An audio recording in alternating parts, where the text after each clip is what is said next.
ಜಲಾವೃತ ಆಗಿದೆ. ಮನೆಯೊಳಗೆ ತುಂಬಿರುವಂತ ನೀರು ಹೊರ ಹಾಕ್ತಾ ಇದ್ದಾರೆ ನಿವಾಸಿಗಳು. ಬರೀ ಮನೆಗಳು ಮಾತ್ರ ಅಲ್ಲ, ಸರ್ಕಾರಿ ಕಚೇರಿಗಳು ಕೂಡ ಮುಳುಗಡೆ ಆಗ್ತಾ ಇದ್ದಾವೆ. ಇದೇನು ಪ್ರವಾಹ ಅಲ್ಲ, ರಾತ್ರಿ ಇಡೀ ಸುರಿದಿರುವಂತ ಮಳೆಗೆ ಅನೇಕ ಕಡೆ ಮನೆಗಳು ಜಲಾವೃತ ಆಗ್ತಿವೆ. ಮನೆಯಿಂದ ಹೊರ ಬರೋದಕ್ಕೂ ಕೂಡ ಆಗ್ತಾ ಇಲ್ಲ ಜನರಿಗೆ. ಮೊದಲ ಮಹಡಿಯಲ್ಲೇ ಲಾಕ್ ಆಗಿದ್ದಾರೆ ಜನರು. ಅಗತ್ಯ ವಸ್ತುಗಳು ಇಲ್ಲದೆ ಪೊಲೀಸ್ ಕ್ವಾರ್ಟರ್ಸ್ ನಿವಾಸಿಗಳು ಪರದಾಡ್ತಾ ಇದ್ದಾರೆ. ಅನೇಕ ಕ್ವಾರ್ಟರ್ಸ್ಗಳಲ್ಲಿ ಇದೇ ರೀತಿಯಾದಂಥ ಪರಿಸ್ಥಿತಿ ಎದುರಾಗಿದೆ. ಕಾರಣ ಈ ಗ್ರೌಂಡ್ ಫ್ಲೋರಲ್ಲಿ ಏನಿರ್ತಾರೆ ಅವರು ನೀರೆಲ್ಲ ನುಗ್ಗಿ ಒಳಗಡೆನೆ ಲಾಕ್ ಆಗಿರ್ತಾರೆ. ಇನ್ನು ಫಸ್ಟ್ ಫ್ಲೋರಲ್ಲಿ ಇರೋರು ಕೂಡ ಇಳಿದು ಬರಂಗಿಲ್ಲ.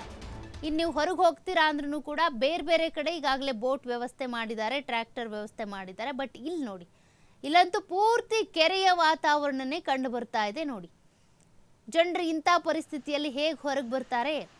ಫಸ್ಟ್ ಫ್ಲೋರಲ್ಲೇ ಲಾಕ್ ಆಗಿದ್ದಾರೆ. ಗ್ರೌಂಡ್ ಫ್ಲೋರಲ್ಲಿ ಇರೋರಂತೂ ಮನೆಗಳಿಗೆ ನೀರು ನುಗ್ಗಿಬಿಟ್ಟಿದೆ. ಆ ನೀರು ಹೊರಗೆ ಹಾಕೋದೇ ಒಂದು ಕೆಲಸ. ಹೊರಗೆ ಹಾಕಿದ್ರೂ ಮತ್ತೆ ವಾಪಸ್ ಮನೆ ಒಳಗೇ ಬರುತ್ತದೆ ನೀರು ಮುಂದಕ್ಕೆ ಹೋಗ್ತಾ ಇಲ್ಲ ಅಲ್ಲಿ. ಅಂಥ ಪರಿಸ್ಥಿತಿ ನಿರ್ಮಾಣ ಆಗಿದೆ. ಈಗ ಇದಿನ್ನೂ ಸ್ಯಾಂಪಲ್ ಅಷ್ಟೇ. ಹಾಗಾಗಿ ಅಧಿಕಾರಿಗಳು ಈಗಲೇ ಎಚ್ಚೆತ್ಕೊಂಡ್ರೆ ಒಳ್ಳೆಯದು. ಇನ್ನು ಜೋರು ಮಳೆಗಾಲ ಶುರುವಾಯಿತು ಅಂದರೆ ಅಂಥ ಸಂದರ್ಭದಲ್ಲಿ ಬ್ರ್ಯಾಂಡ್ ಬೆಂಗಳೂರಾಗಿ ಹೊರಹೊಮ್ಮಿ ಹೆಸರನ್ನ ತೆಗೆದುಕೊಳ್ಳೋದಿಲ್ಲ, ಬದಲಾಗಿ ಪ್ರವಾಹದ ಬೆಂಗಳೂರು. ಒಂದು ಮಳೆ ಬಂದರೂ ಎರಡು ಮಳೆ ಬಂದರೂ ತಡ್ಕೊಳ್ಳೋದಕ್ಕಾಗಲ್ಲ ಸಿಲಿಕಾನ್ ಸಿಟಿಗೆ. ಆ ಮಟ್ಟಕ್ಕಿದೆ ಸಿಲಿಕಾನ್ ಸಿಟಿಯ ದುಸ್ಥಿತಿ ಅಂತೇಳಿ ಕುಖ್ಯಾತಿ ಪಡ್ಕೊಂಡು ಬಿಡುತ್ತೆ. ಅದಕ್ಕೂ ಮುಂಚೆನೇ ಅಧಿಕಾರಿಗಳು ಎಚ್ಚೆತ್ಕೊಳ್ಬೇಕಿದೆ. ಇನ್ನು 2-3 ದಿನ ಇದೇ ರೀತಿ ಮಳೆ ಆಗುತ್ತೆ ಅಂತ ಹೇಳಿದ್ದಾರಲ್ಲ, ಅಷ್ಟರೊಳಗೆ ಯಾರ್ಯಾರ ಪರಿಸ್ಥಿತಿ ಏನೇನಾಗ್ಬೋದು, ಯಾವ್ಯಾವ ಏರಿಯಾಗಳಲ್ಲಿ ಯಾವ್ಯಾವ ರೀತಿಯ ಪರಿಸ್ಥಿತಿ ಉಂಟಾಗಬಹುದು ಊಹೆ ಮಾಡ್ಕೊಳ್ಳಿ. ಅಧಿಕಾರಿಗಳು, ಜನಪ್ರತಿನಿಧಿಗಳು ಎಚ್ಚೆತ್ಕೊಂಡು ನಿಮ್ಮ ಕ್ಷೇತ್ರಗಳಲ್ಲಿ ಕಾರ್ಯನಿರ್ವಹಿಸಿ. ಅದನ್ನು ಬಿಟ್ಟು ಈ ರೀತಿ ಮಳೆ ಆದಂಥ ಸಂದರ್ಭದಲ್ಲಿ ನೀರು ಬಂದು ರಸ್ತೆಗಳು ಮುಳುಗಡೆ ಆದರೆ ಏನು ಮಾಡಬೇಕು ಜನರು? ಮತ್ತಷ್ಟು ಡೀಟೇಲ್ಸ್ ಕೊಡ್ತಾರೆ ಪ್ರತಿನಿಧಿ ಗಣೇಶ್. ಸದ್ಯ ನಾವು ಒಂದಷ್ಟು ದೃಶ್ಯಗಳನ್ನ ಗಮನಿಸ್ತಾ ಇದ್ದೀವಿ. ರಸ್ತೆಗಳೆಲ್ಲವೂ ಕೂಡ ಕೆರೆ ರೀತಿ ನಿರ್ಮಾಣ ಆಗಿದ್ದಾವೆ. ಇನ್ನು ಕಾಸ್ಟ್ಲಿ ಲೇಔಟ್ಗಳು, ಅದೇ ರೀತಿಯಾಗಿ ಅಪಾರ್ಟ್ಮೆಂಟ್ಗಳೆಲ್ಲ ಕೂಡ ಮುಳುಗಡೆ ಆಗುವಂಥ ಸ್ಥಿತಿ. ಒಂದು ಮಳೆಗೆ ಹಿಂಗೆ ಅಂದರೆ ಮಳೆಗಾಲದಲ್ಲಿ ಏನು ಕತೆ ಅಂತ. ಇದು ಖಂಡಿತವಾಗ್ಲೂ ಬೆಂಗಳೂರು ಅಂದ್ರೆ ಈಗ ಮುಳುಗುವ ನಗರಿ, ಬೆಂಗಳೂರು ಮುಳುಗಿರುವಂತಹ ನಗರಿ ಅನ್ನುವಂತ ಆರೋಪಗಳು ಕೇಳಿ ಬರ್ತಾ ಇರೋದು. ಹಿಂದೆ ಕೂಡ ಒಂದ್ ರೀತಿಯಲ್ಲಿ IT-BT ಕಂಪನಿಗಳ ಮಾದೇಪುರ ವಲಯದಲ್ಲಿ ಸಾಕಷ್ಟು ಫ್ಲಡ್ ಆಗಿತ್ತು, ಸಾಕಷ್ಟು ಮನೆಗಳಿಗೆ ನೀರು ನುಗ್ಗಿರುವಂತ ಅನಾಹುತ ಸಂಭವಿಸಿತು. ಆ ಸಂದರ್ಭದಲ್ಲೂ ಕೂಡ ರಾಜಕಾಲುವೆ ಒತ್ತುವರಿ ಆಗಿರುವಂತ ಕಾರಣದಿಂದ ಹಿಂಗಾಗಿದೆ ಅಂತ ಹೇಳಿ ಸ್ವತಃ ಸಿದ್ದರಾಮಯ್ಯನವರೇ ರಾಜಕಾಲುವೆ ಒತ್ತುವರಿ ತೆರವು ಕಾರ್ಯಾಚರಣೆ ಮಾಡಬೇಕು ಅನ್ನುವಂತ ಆದೇಶವನ್ನ ಹಿಂದೆ BBMP ಕಮಿಷನರ್ ಆದಂತಹ ತುಷಾರ್ ಗಿರಿನಾಥ್ ಅವರಿಗೆ ಖಡಕ್ ಆಗಿ ಸೂಚನೆ ಕೊಟ್ಟಿದ್ರು. ಕೊಟ್ಟಾದಂತಹ ಕೆಲವು ದಿನಗಳವರೆಗೆ ಮಾತ್ರ ಕಾಲುವೆಯನ್ನ ತೆರವು ಕಾರ್ಯ ಮಾಡುವಂತದ್ದು, ಒತ್ತುವರಿ ಆದ ಕಡೆ ತೆರವನ್ನುಗೊಳಿಸುವಂತ ಪ್ರಕರಣಗಳು ಆಯ್ತು. ಅದಾದ ಬಳಿಕ ಮತ್ತೆ ಲಾಬಿ ರಾಜಕೀಯ ಒತ್ತಡದಿಂದ ಅದು ಮತ್ತೆ ಆ ನೆನಗುದಿಗೆ ಬೆಳೆಯಿತು. ಇದೀಗ ಮತ್ತೆ ಅಂತಂದ್ರೆ ಈಗ ಮತ್ತೆ ಪ್ರತಿ ವರ್ಷದಂತೆ ಈ ವರ್ಷವೂ ಕೂಡ ಮುಂಗಾರು ಆರಂಭದ ಸಂದರ್ಭದಲ್ಲಿ ಮತ್ತೆ ಅನಾಹುತಗಳು ಸಂಭವಿಸಿದೆ.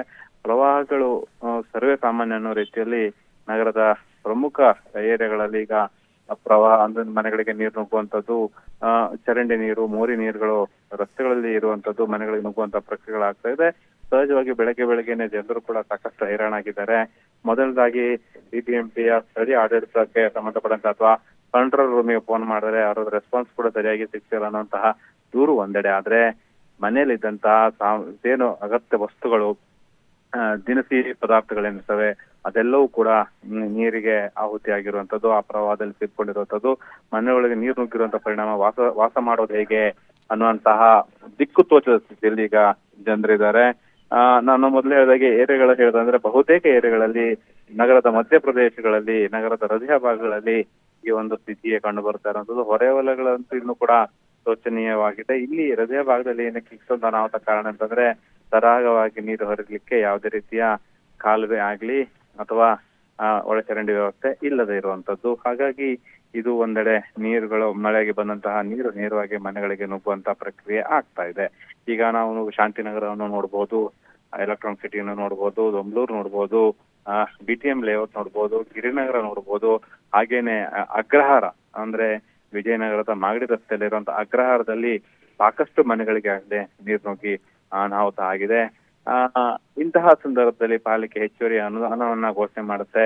ಪರಿಹಾರವನ್ನ ನಾವು ಕೊಡ್ತೀವಿ ಅಂತ ಹೇಳುತ್ತೆ. ಆದ್ರೆ ಅಂದ್ರೆ ಮಳೆ ನಿಂತರೂ ಮಳೆ ಹನಿ ನೀರು ನಿಂತಿಲ್ಲ ಅನ್ನೋ ಹಾಗೆ ಮಳೆ ನಿಂತು ಹೋದಾದ್ಮೇಲೆ ಪರಿಹಾರವನ್ನ ತೆಗೆದುಕೊಳ್ಳಕ್ಕೆ ಪಾಲಿಕೆ ಕಚೇರಿಗೆ ಅಲ್ದು ಜನರು ಹೈರಾಣ ಆಗುವಂತ ಪ್ರಕ್ರಿಯೆಗಳು ಸರ್ವೇ ಸಾಮಾನ್ಯ ಆಗಿರುವಂತದ್ದು. ಒಟ್ಟಾರೆ ಏನಂತಂದ್ರೆ ಬಿಬಿಎಂಪಿ ನಿರ್ಲಕ್ಷ್ಯ ಅಥವಾ ಗ್ರೇಟರ್ ಬೆಂಗಳೂರು ಪ್ರಾಧಿಕಾರ ಆಡಳಿತ ವರ್ಗದ ಸಂಪೂರ್ಣ ವೈಫಲ್ಯ ಇಲ್ಲಿ ಎದ್ದು ಕಾಣ್ತಾ ಇರುವಂತದ್ದು. ವಲಯದಲ್ಲಿರುವಂತಹ ಇಂಜಿನಿಯರ್ಗಳು, AEE ಹಾಗೇನೆ ಇಗಳ ವೈಫಲ್ಯವೇ ಇದಕ್ಕೆ ಮುಖ್ಯ ಕಾರಣ ಆಗತ್ತೆ. ಅಲ್ಲದೇನೆ ಮುಖ್ಯ ಆಡಳಿತ ವಹಿಸಿಕೊಂಡಂತಹ ಮುಖ್ಯ ಹಿರಿಯ ಅಧಿಕಾರಿಗಳು, IAS ಅಧಿಕಾರಿಗಳ ಬೇಜವಾಬ್ದಾರಿತನವೇ ಇಷ್ಟೊಂದು ಅನಾಹುತ ಕಾರಣ ಅನ್ನುವಂಥದ್ದು ಸ್ಥಳೀಯರ ಆರೋಪ. ಓಕೆ, ಥ್ಯಾಂಕ್ ಯು ಗಣೇಶ್ ಮಾಹಿತಿಗೆ.